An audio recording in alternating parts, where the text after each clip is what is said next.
안녕하세요, 부산 저자입니다. 이번 영상은 부산의 원도심, 그러니까 진짜 부산의 옛모습, 부산의 역사와 함께하는 영상이 될 거라는 거 말씀드리면서 그렇다고 고리타분하고 올드한 느낌만은 결코 네버 아닐 테니까 기대하셔도 좋습니다. 일단 처음으로 먼저 보여드리려고 가고 있는 곳은 부산 서구의 부민동에 있는 부산 임시수도 기념관을 가고 있는데요. 안 그래도 위에 지금 떡하니 표지판에 적혀 있죠. 일단 가는 길에 오늘 영상의 목차만 간략하게 스피디하게 말씀드린다면 1920년대 지어진, 그러니까 거의 100년의 역사가 있는 근대 건축물 두 곳 하고요.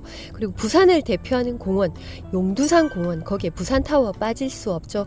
거기가 최근에 리모델링을 해서 재오픈을 했는데요. 거기도 제가 직접 올라가 보고요. 또 부산 남포동 거리하고 골목도 보여드리고, 또 왔으니까 먹어야죠. 그래서 저 부산 토박이 부산 처자가 추천하는 찐 맛집으로 해서 점심 저녁까지 다 공개해볼까 합니다. 여기는 부산대학교 병원하고 동아대학교 부민 캠퍼스 사이에 위치한 부산 임시수도 기념관입니다. 바로 옆에 주차장이 있고요. 관람은 무료입니다. 여기 임시수도 기념관은 일제 강점기였던 1926년에 지어진 2층의 일본식 목조 기와집인데요. 지어진 당시에는 경남 도지사 관사로 사용이 되었다가 한국 전쟁이 발발하고 부산이 임시수도가 되면서 그때부터 1953년까지 그 대통령이었던 이승만 대통령의 관저로 실제로 사용이 되었던 건물입니다.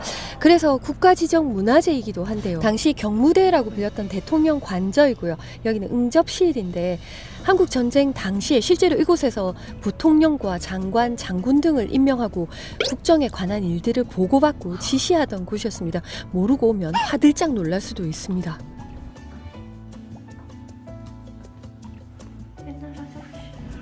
지금은 당연하게 느껴지지만 1920년대 이렇게 집 내부에 화장실이 있는 건 아마 파격적이었을 겁니다. 1층에 있는 공간인 아까 봤던 벽난로가 있는 응접실하고 서재, 그리고 식탁이 있는 식당과 입식 주방, 집 내부에 설치된 아까 손님용 화장실은 서양식으로 되어 있고요.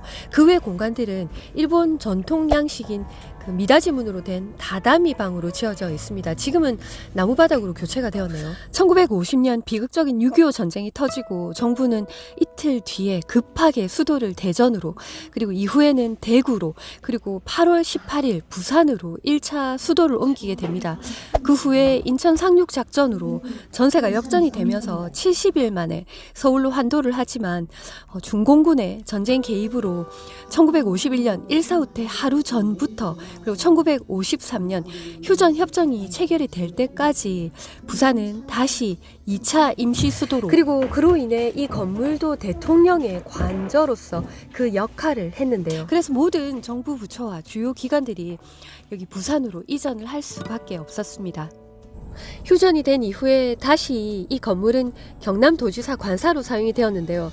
경남도청이 창원시로 옮겨지면서 1984년부터 지금의 임시수도 기념관이 됐습니다. 이게 끝인가? 이제 다 봤네 하면서 나가시면 안 됩니다. 뒤쪽으로 오면은 임시수도 기념관의 전시관이 따로 있습니다. 제가 가고 있는 전시관 건물은 원래 부산 고등검찰청 검사장의 관사로 지어진 단층의 벽돌집인데요. 검찰청사가 2002년에 연제구로 이전을 하게 되면서 이후에 리모델링을 거쳐서 2012년부터 전시관이 됐습니다. 안녕하세요. 찍어도 되죠? 네. 여기서부터.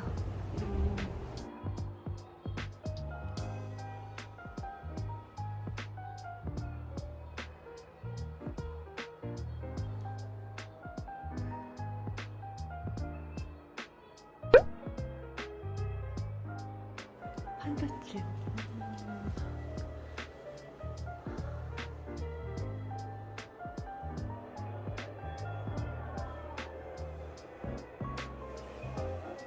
아이고. 아이고. 이런 데 살았다고?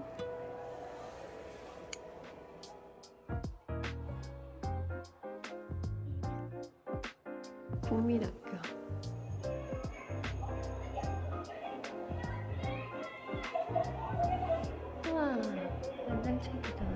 한국 전쟁 당시에 글을 쓰는 문학인들에게는 아지트였고요. 김동리 소설에도 등장하는 밀다원 다방과 또 실제 크기로 만든 판잣집, 밀면집 그리고 학교 등이 재현이 되어 있는데 겪어보지 못한 세대들도 리얼하게 경험해 볼 수 있는 그 당시의 생활과 역사를 알 수 있는 전시관입니다. 건물 2동 보셨다고 요게 다가 아닙니다. 뒤뜰로 나오면 볼거리가 또 남았습니다. 전쟁 당시에 피란 학교 천막 교실이 재현이 되어 있습니다. 학교구나. 인터넷 쓰고 열매는 군용 천막으로 만든 임시 교실인데 전쟁이라는 상황 속에서도 교육은 멈추지 않았습니다. 실제로 그 당시의 천막 교실들은 굶는 사람들이 태반이었던 시절이었으니까 공책이나 필기구도 없이 그냥 흙바닥에서 수업을 받았다고 합니다. 여기 부산 임시수도 기념관은 식민지였던 일제강점기 당시에는 착취의 중심이었던 조선 총독부의 고위 관료였던 경남도지사의 관사에서 전쟁이 난 이후에는 피난을 온 대통령의 관사로서 한국 현대사를 증명하고 있는 건물이기도 합니다. 비극적인 동족 상잔의 전쟁인 그 6.25 전쟁의 기록들과 그 실제 자료들을 볼 수 있어서 교육적으로도 좋을 것 같고요. 저에게도 인상적으로 와닿았습니다. 임시수도 기념관을 내려오면 바로 옆이 동아대학교 부민 캠퍼스인데요. 그리고 이 길은 대한민국 임시수도 기념거리라고 합니다. 한 500m 정도 되는 길인데 이 길에는 태극기가 늘 벌럭이고 당시 모습을 재현하기 위해서 바닥은 석재 블록으로 그리고 가로등은 오래전에 썼던 수은등으로 설치가 되어 있고요. 또 훈민정음과 아이 조각상이 있는 그런 테마 거리입니다. 여기서 바로 좌회전해서 두 번째로 가볼 역사적인 건축물 동아대 석당박물관을 가보겠습니다. 지금 가고 있는 동아대학교 석당박물관은 부산시 서구 부민동에 위치한 동아대학교 부속박물관인데요. 아까 임시수도 기념관과 거의 비슷한 시기인 1925년 일제강점기 때 지어진 거진 100년이 다 된 역사적인 건물인데요. 지하 1층, 지상 2층에 붉은 벽돌로 지어진 르네상스 양식의 건축물인데요. 일단 외관부터 엄격, 근엄, 진지, 엉근진의 아우라가 그냥 마구마구 뿜어져 나오는 포스가 느껴지는 건물입니다. 처음에는 경남도청으로 사용이 되었다가 6.25 전쟁 중에는 부산 임시수도 정부청사로 사용을 했고요.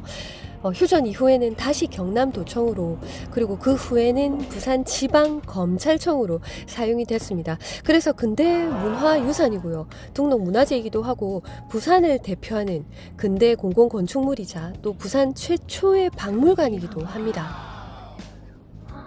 빗살무늬 토기 신석기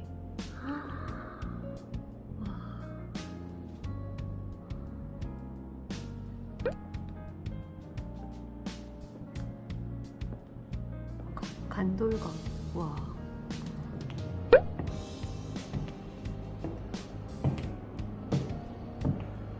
무덤 동무덤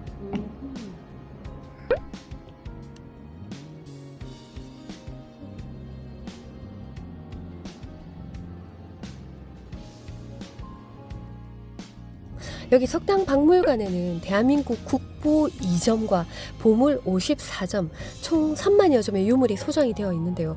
부산의 박물관 가운데 가장 많은 국가지정 문화재를 보유하고 있다고 합니다. 여기 대한민국 보물인 안중근 의사가 생전에 쓴 유목이 있고요. 안중근 의사의 단지한 손바닥을 실제 크기로 재현한 모형이 있는데 어머나 손이 엄청 크시네요. 그리고 여기 석당박물관의 메인이라고 할 수 있는 대한민국 국보인 동궐도가 있습니다. 1824년 조선 순조 때 제작된 것으로 조선 후기 도화서 화원들이 그린 16첩의 궁궐 그림인데요.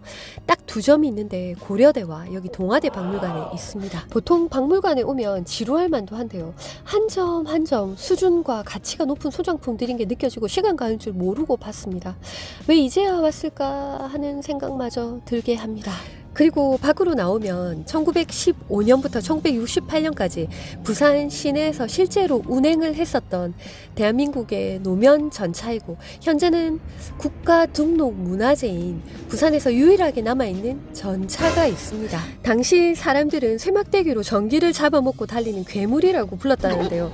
부산의 대표 대중교통으로 53년 동안 부산에 발휘되었다가 역사 속으로 사라졌습니다. 자, 이제는 부산 사람들의 추억의 공원, 용두산 공원으로 가보겠습니다. 지금 달리고 있는 이 길은 일제강점기 때부터 도심으로 가는 주 도로로 썼던 길인데요. 지금은 포장이 된 주요 도로인데요. 이 일대는 조선시대 때부터 외관을 중심으로 해서 일본인들이 모여 사는 집단 거류지였는데, 그래서 일제강점기 때는 본격적으로 부산의 중심지가 됩니다. 일본 권력의 핵심 기관들이 여기와 용두산 공원 주위, 그러니까 남포동 일대, 거기에 다 집중이 돼 있어서 부산에서는 중심부이고요, 일본 통치의 심장부이기도 했습니다. 그래서 바로 앞에 보이는 저 범상치 않아 보이는 건물도 일제강점기 때 지어진 건물인데요.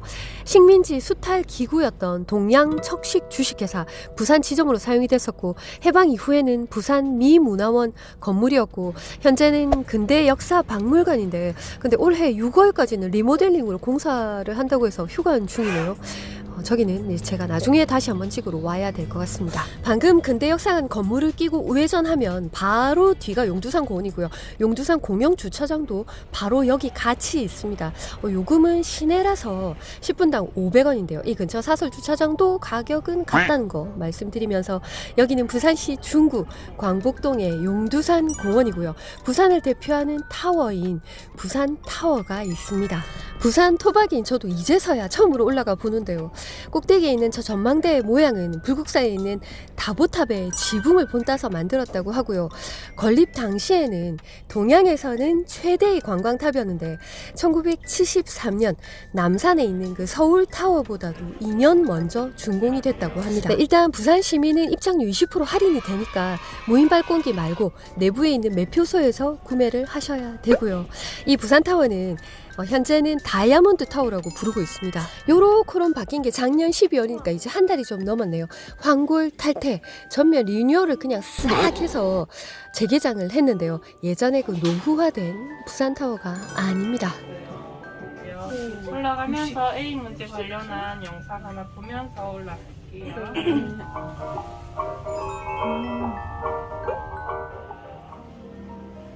짜잔! 여기는 5층 꼭대기층인데요. 부산타워의 하이라이트라고 할 수 있는 전망대입니다. 생각보다는 아담한 게 넓지는 않습니다. 좌측 아래로 국제시장이 내려다 보이고요. 정면으로는 그 대청동의 산 꼭대기에 1930년대에 지어진 부산 기상관측소 건물이 보이고, 그 아래 무지개색으로 남성초등학교가 보입니다. 북한 재개발 지역의 드넓은 매립지도 훤히 보이고요.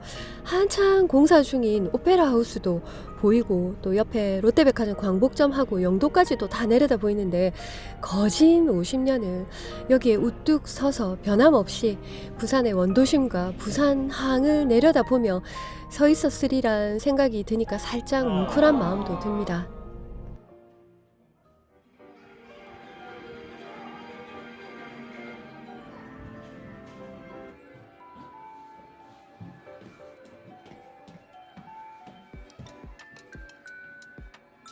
벤가? Nope.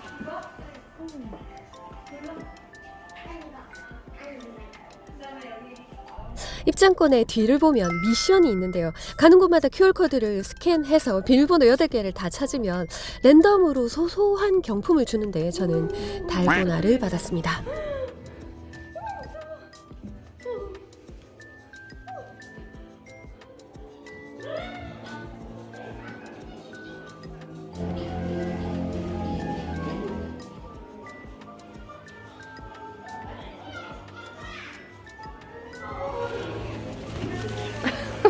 끝이 없다.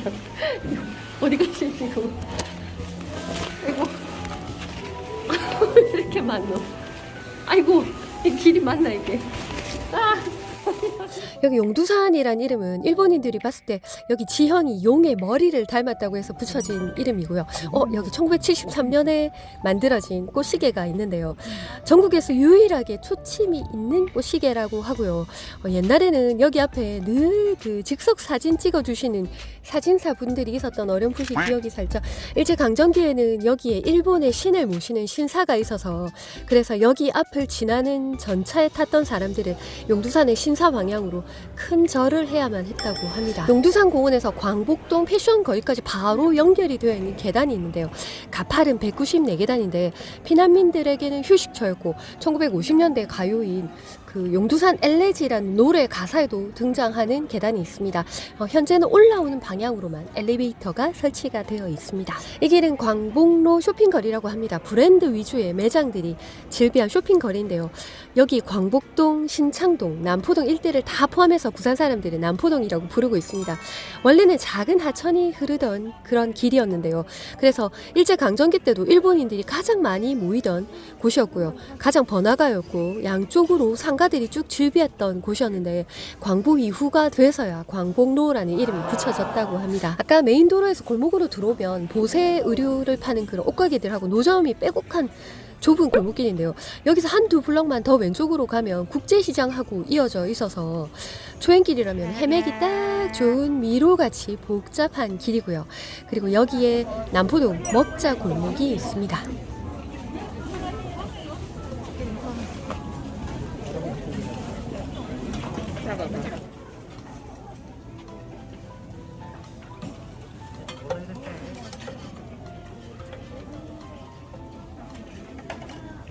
그리고 서울에는 없다는 그래서 충격적이었던 그 부산 물떡도 있습니다. 오뎅 국물이 쫙 배어있는 그 가래떡인데요. 저 맛있는 거를 모르다니 안타깝습니다. 그리고 요거 달짝지근하고 매콤한 오징어 무침 요거 먹어줘야 됩니다. 오징어 무침은 그 찌짐하고 먹어야 궁합이 잘 맞는데요. 저는 점심을 먹으러 가는 길이라서 오늘은 꾹꾹 참아봅니다.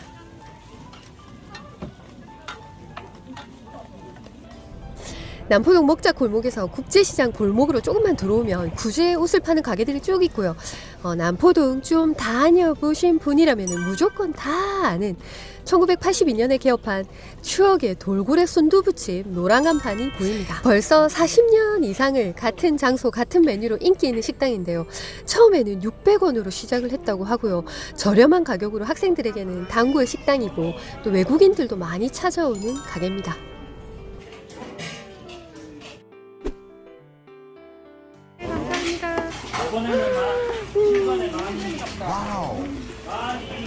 김치가 맛있잖아요.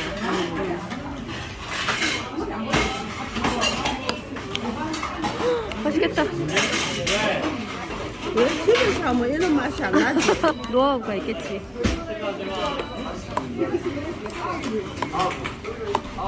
저도 오랜만에 와서 맛있게 싹 비우고 갑니다.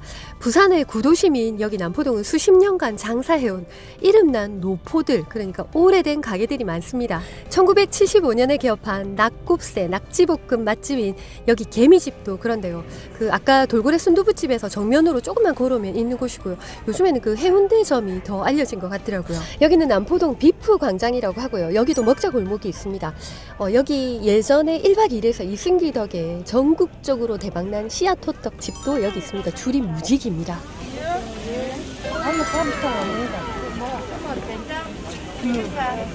여기 비프 광장은 1903년부터 부산 최초의 극장이 들어서고요.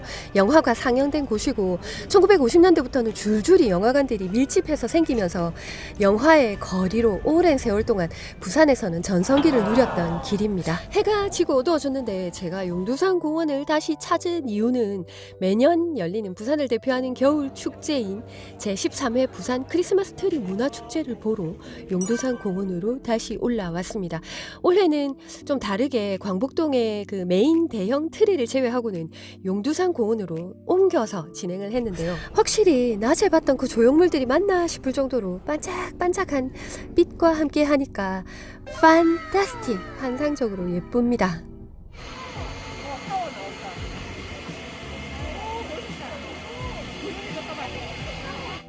타워 앞에는 부산에서 가장 오래된 향토 기업이고 부산 시민의 사랑 시원 소주 회사인 대선주주 팝업 스토어가 있는데요. 요즘에 곤표도 그렇고 굿즈들이 너무 예쁘더라고요. 와우, 세상 화려합니다. 낮에 봤던 그 초대형 메인 트리가 LED 조명으로 이렇게 눈부시게 빛나는데 요즘에 말이 안 되는 상황들이 안타깝고요. 하루빨리 예전으로 돌아갔으면 하는 간절한 바람도 가져봅니다.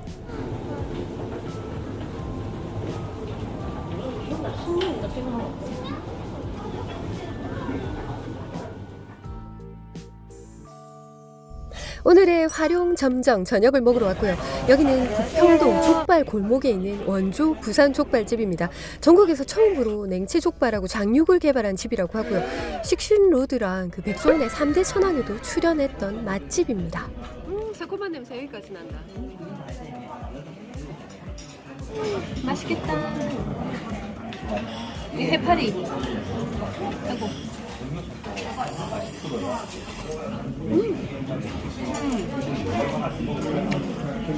맛있다. 저보다 맛있는 것 같지? 맛있는 거 앞에 두고 체면 이런 거 없습니다. 깨끗하게 해치웠고요.